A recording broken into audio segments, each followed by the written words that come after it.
मैं थोड़ा-सा वो क्षण बताता हूँ। ऐसा प्रेम इस अनंत ब्रह्मांड में किसी ने किसी से नहीं किया हो। राधा रानी धरती पर जब अवतरित हुई, राधा रानी गर्भ से पैदा नहीं हुई थी, अवतरित हुई थी। भगवान अवतरित होते हैं, गर्भ से पैदा नहीं हुई। जी। तो माँ कीर्ति और वृषभानु जी, जो उनके पिता हैं, ये बड़े दुखी रहते थे कि कोई संतान नहीं है। तो यमुना महारानी से माँ कीर्ति मांगती थी कि एक संतान चाहिए। और उस समय के बहुत अमीर व्यक्ति थे वृषभानु जी। बताया जाता है 11 लाख गायें थी उस समय। जिसके पास जितनी ज्यादा गायें होती थी वो उतना ज्यादा अमीर होता था। नंद बाबा के पास 9 लाख गायें थी, ऐसा बताया जाता है।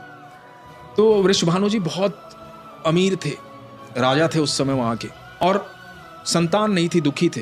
तो एक दिन माँ कीर्ति सुबह स्नान करने गई तो देखा कि यमुना महारानी जिस तरफ बह रही है उसके विपरीत में एक कमल का बड़ा फूल बहता हुआ आ रहा है।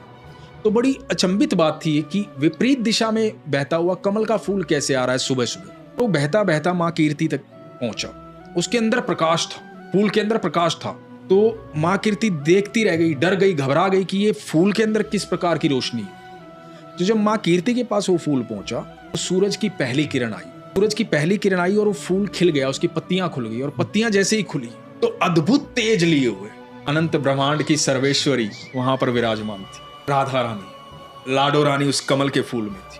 देख करके माँ कीर्ति पागल हो गई, गोदी में उठाया राधा रानी को। बड़ी अचंभित थी, कोई शब्द नहीं आ रहा था मुंह में, सूझ नहीं रहा था ये हो क्या रहा है। इतने दिनों से यमुना महारानी से मांग रही थी मैं, मुझे संतान चाहिए, संतान चाहिए। दौड़ी दौड़ी वृषभानु जी के पास गई, सुनो हमें यमुना महारानी ने संतान दी है, ये देखो कौन आया है। और वृषभानु जी ने जब देखा लाडो रानी को, वृषभानु जी भी पागल हो गए, जोर जोर से चिल्लाने लगे, हमारी पुत्री आई है, हमारी पुत्री आई है।